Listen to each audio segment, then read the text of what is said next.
Hindi English आप इनसे पूछ लीजिए कौन सा कोई भी चलेगा। कौन सा भी ऑटोमेटिक साउंड सिस्टम है। ऑटोमेटिक साउंड सिस्टम चालू होने पे जैसे टूर आगे चलते जाता है उसका एक्सप्लेनेशन ये ऑडियो पे ऑटोमेटिकली स्पीकर पे प्ले होगा। चालू हो गया।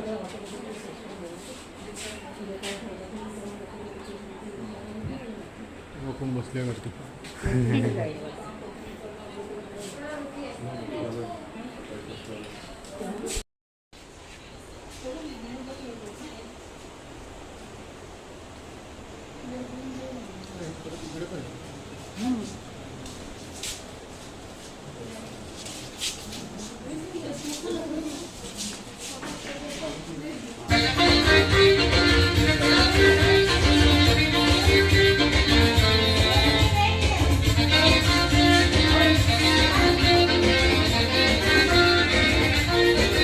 एंसेस्ट्रल गोवा में आप सभी का स्वागत है। इस जगह को बिगफुट भी कहा जाता है। यहाँ पर सैकड़ों साल पहले एक ऋषि ने तपस्या करके देवताओं को इतना प्रसिद्ध किया कि उसे सीधे स्वर्ग में उठा लिया गया। इस व्यक्ति के पैरों के निशान यहाँ पाए जाने के कारण ही इस जगह का नाम बिगफुट पड़ा। 2 दशक पहले जो गोवा का चित्र था उसे एंसेस्ट्रल गोवा में आपके लिए दर्शाया गया है। आपके पीछे मुख्य प्रवेश द्वार के ऊपर जो कपड़ा है वो पंखे के रूप में इस्तेमाल होता था। खंबे पे बंधा हुआ यह गाढ़ा कपड़ा एक रस्सी से खींचकर हिलाया जाता था। हवा में हलचल होने से शीतल वातावरण बनता था। सामने आपको एक पालकी दिखाई देगी जो जमींदारों के परिवहन का साधन था। मालिक और मालकिन पालकी में बैठते और 4 समर्थ शरीर वाले कुम्हार पालकी को अपने कंधों या सिर पर उठाकर चलते थे। आपके आगे जो तस्वीर है वो संत मीराबाई की मूर्ति की है जिसे केवल एक ही लैटराइट के पत्थर से तराशा गया है। एंसेस्ट्रल गोवा की अवधारणा करने वाले श्री महेंद्र अल्वारेस ने अकेले ही पारंपरिक औजारों के माध्यम से इस मूर्ति को रूप दिया। इनके परिश्रम और प्यार से बनी इस मूर्ति को भारत में एक ही लैटराइट के पत्थर से तराशी गई सबसे लंबी मूर्ति होने की मान्यता मिली है। अब कृपया बाहर चलकर सदियों पहले के गोवा का दृश्य अपनी आंखों से देखें। इस खास तैयार किए गए गांव से जैसे आप आगे बढ़ेंगे आपको साउंड सिस्टम के माध्यम से जानकारी दी जाएगी। ध्यान से सुने और आपसे अनुरोध की गई जगह की ओर आगे बढ़ें। धन्यवाद।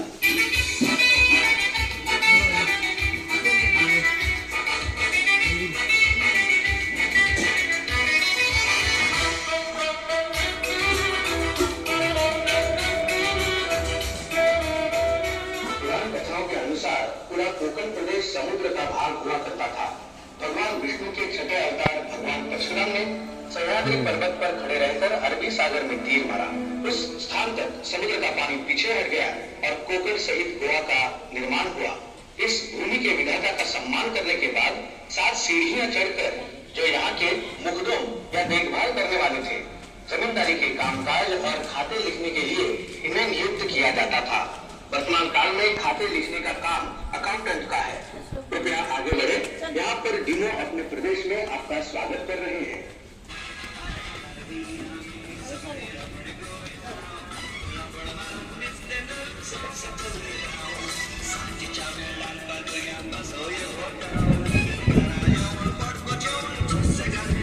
नमस्ते, मैं धामिया यहाँ का मछुआरा। आप लोग मुझे इस तरह घूर के क्यों देख रहे हैं? मेरे आवरण की वजह से? अरे बाबा, ये तो हम गोवा वासियों का बरसाती चढ़ावा है। पूरी तरह ताड़ के पत्तों से बना ये चढ़ावा हमें बारिश के पानी से और कड़ी धूप से ही बचाता था। पूरी तरह प्राकृतिक होने की वजह से ये बायोडिग्रेडेबल भी था। क्यों? हम लोग सच में थे ना पर्यावरण के अनुकूल। वास्तव में गुजरे जमाने में हम गोवावासी प्रकृति पर ही निर्भर थे। हमारे खान पान में भी प्रकृति से मिलने वाले उत्पाद का ही उपभोग होता था और हमारा सबसे मन भावन है मच्छी। आपकी दाहिनी तरफ थोड़ा आगे 2 मछुआरे जाल लेकर समुद्र की ओर जा रहे हैं। उनके कपड़ों से स्पष्ट पता चलता है कि एक हिंदू है और दूसरा क्रिस्ती। उन दिनों में हम काष्टी अथवा लॉइन क्लॉथ पहनते थे। पीछे जो दिख रहा है वह नमक की खान है। समुद्र का खारा पानी ऐसी ही खानों में छोड़ा जाता जहाँ तेज धूप में पानी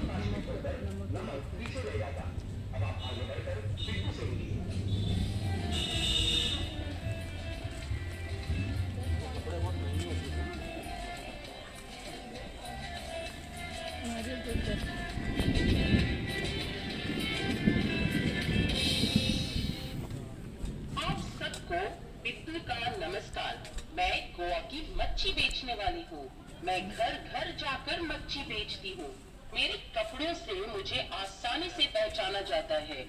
विशिष्ट खुले हुए आस्तीन का ब्लाउज और स्पष्ट आकृति की फैली हुई स्कर्ट। ये भाग उस जमाने के कुछ घरों और व्यवसायों को दर्शाएगा जो समुद्र तट के पास होते थे। पीछे देखिए, नारियल छिलने वाले काम पे लगे हैं। इस आसान से उपकरण को कुबड़ा कहते हैं, जिस पर छिलकर नारियल को मंडी में बेचते थे। नारियल की जटा से धागे और डोर बनाकर उसकी अलग अलग वस्तुएं बनाई जाती थी, जैसे कि चटाई वगैरह। यहाँ अलमारी में कुछ उपकरण और औजार रखे गए हैं जिनका उपयोग नारियल पेड़ से तोड़ने, तार से राफ्टर्स बनाने और बाकी कामों के लिए होता था।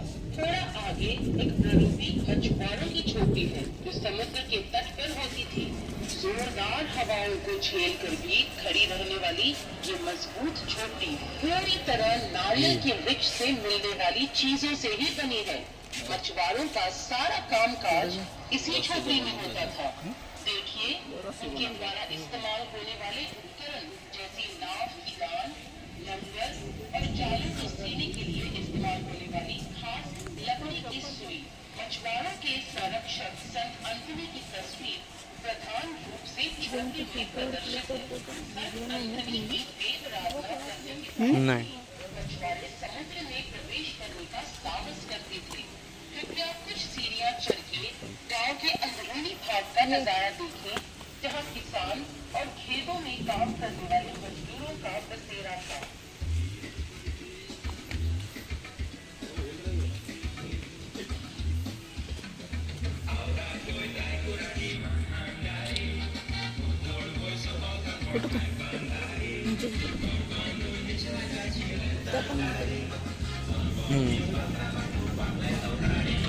सीढ़ियां चढ़ने के बाद दाहिनी ओर जुआओं का घर है, जिसकी दीवारें मिट्टी की बनी हैं और फर्श पर गोबर का लेप लगा हुआ है।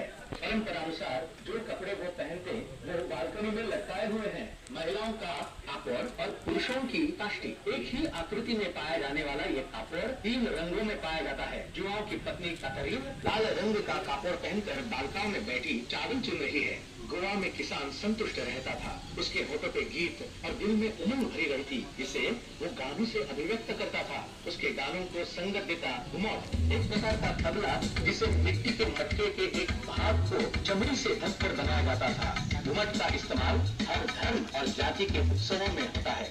ऊपर आपकी बाई ओर ऑडी टेपर मार्टिन है, जो नारियल के पेड़ पर चढ़कर उसका अर्क निकालता है।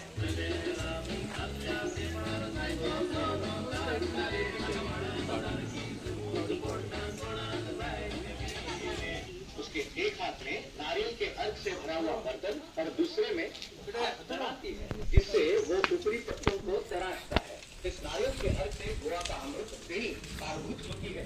आपके पीछे अच्छा जमीन खोदने के सारे उपकरण जैसे हल, मिट्टी बराबर करने का लेवलर आदि यहाँ प्रदर्शित है।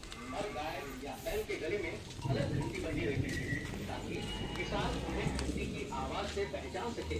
कि आपकी नजर कांच के गिलास में रखी हुई बीड़ियों पर पड़ी? ये अलग अलग प्रकार की बीड़ियाँ कटहल, केले या गुड़हल के पत्तों में तंबाकू को लपेटकर बनती थी। यहाँ गौर करने वाली बात यह है कि हर गौशाला के ऊपर कछुए का कवच रखा जाता था। मान्यता ये थी कि इस कवच का पशुओं पर शांत प्रभाव पड़ता था। ये मटका जो आप देख रहे हैं, ये मामूली नहीं है। इसे कोंकणी में ओवा कहते हैं। मिट्टी और गोबर का लेप लगाया हुआ ये मटका थर्मस का काम करता है। इसमें कंजी डालकर खेतों में लेकर जाते थे, ताकि कठिन परिश्रम करने वाला किसान पेट भर गरम गरम नाश्ता कर सके। गौशाला के बाजू में घास का अंबार है।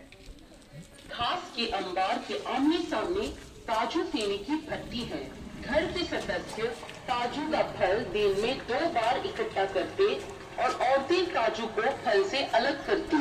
आदमी उन्हें अपने पैरों के नीचे कुचलकर रस मटकों में भरते। किण्वित रस को एक बड़े मटके में डालकर उबाला जाता है और उससे उठने वाली वाष्प को छोटे मटके में संयमित किया जाता है।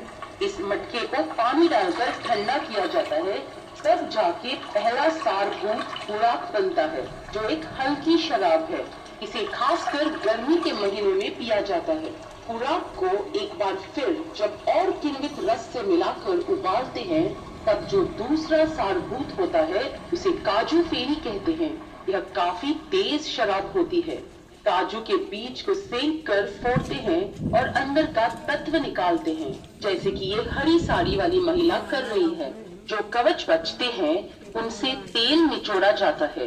इस तेल को लगाकर नावों को जल रोधक बनाया जाता था। आपके आगे एक क्रॉस है। इस प्रकार के चिन्ह आपको जहाँ कहीं भी दिखेंगे। इनका उद्देश्य होता था या तो किसी इंसान की मृत्यु के स्थान पर स्मृति के तौर पर या सुनसान जगहों पर, ताकि यात्रियों को इस बात से आश्वासन हो कि भगवान उनके साथ हैं।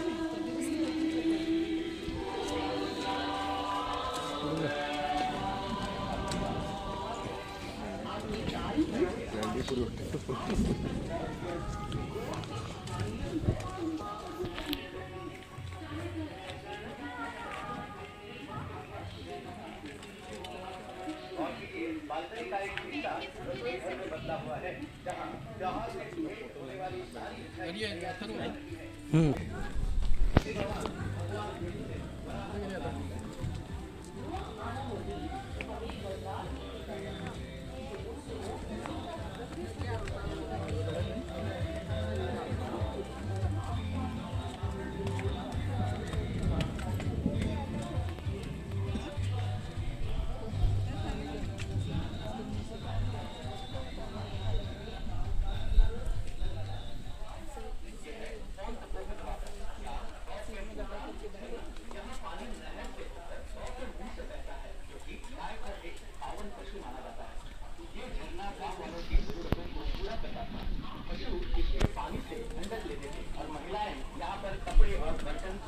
जैसे कि आप शांतु को करके देख रहे हैं। झरने के बारे में लैटराइट के पत्थर से बने इस टब में कपड़े भिगोए जाते थे और रीता से इन्हें धोया जाता। चलिए आगे बढ़कर नंदू से मिलते हैं, जो इस गाँव का कुम्हार है।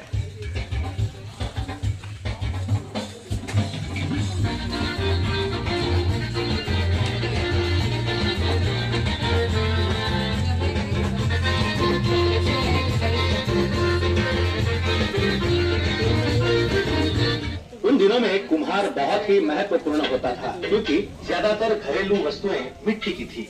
इन बर्तनों को बनाने की विधि के अलग अलग पड़ाव यहाँ प्रदर्शित हैं। मिट्टी को छानने से लेकर कच्चे बर्तन को पकाने तक। नंदू के बगल में इनास का घर है। इनास एक बढ़ई है और उसका घर भी उसका कारखाना भी है। पर्दे के पीछे उसकी बीवी बच्चे को खाना खिलाती दिख रही है। उस जमाने के बढ़ई पश्चिमी तरीके को भारतीय नमूने से मिश्रित कर वाकई में कलात्मक फर्नीचर तैयार करते थे, जो आज भी लुभावना है। बढ़ई के पेशे के उपकरण और उनके द्वारा पहने जाने वाले वस्त्र यहाँ प्रदर्शित हैं। आपके पीछे है गोवा का चरवाहा, जिसे डंगर कहते हैं। ये सराद्री के पहाड़ी इलाकों में बसता है और ज्यादातर बकरियों की देखभाल करता था। उसके पास कुछ बर्तन भी लगे थे। जब उसकी जरूरत पड़ती, खासकर खेतों में बीज बोने के समय या फसल काटने के समय, तब वो नीचे आकर किसानों की मदद करता।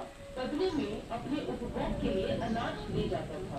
डंगर हमेशा एक कंबल लेके चलता, जो वो पगड़ी या तौलिए के रूप में इस्तेमाल करता था। यहाँ की लोकप्रिय भावना है कि प्रत्येक व्यक्ति और जगह का एक निगहबान रिश्ता होता है। यहाँ सीरी के बगल की जगह इस गांव के संरक्षक राखनदार को समर्पित है। जब भी गांव वाले बाहर यात्रा करते, तो अपनी और घर वालों की सलामती के लिए साफ दिए जलाते थे। उन दिनों राखनदार मिट्टी के घोड़े भेंट चढ़ाते थे। अगरबत्ती और नारियल चढ़ाते थे। झालं दुकान में जा सकते हैं। तेच कमेंट्री चालू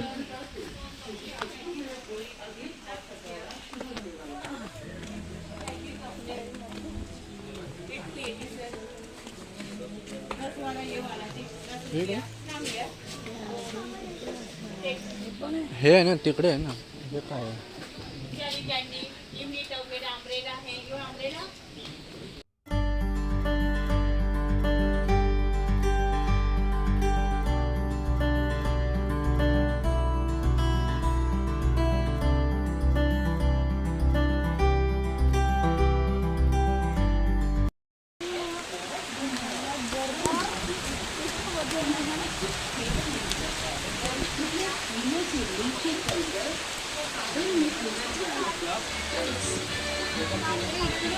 हा आता इथलं चाललंय.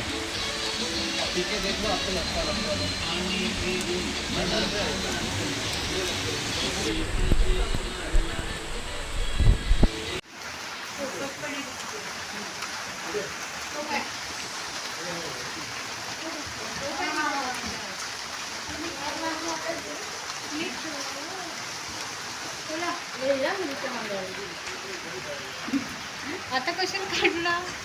याचा फक्त पाऊस आहे म्हणून नाही म्हणाल मी.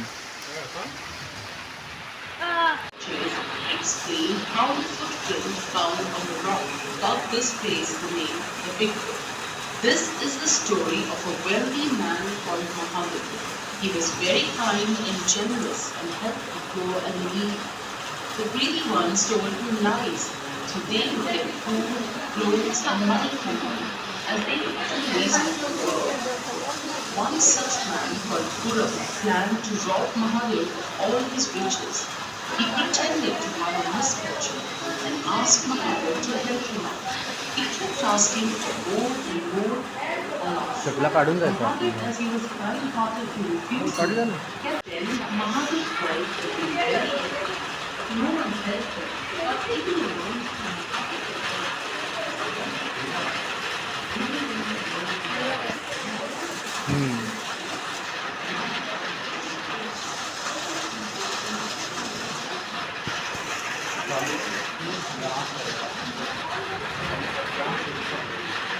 इस एंगल से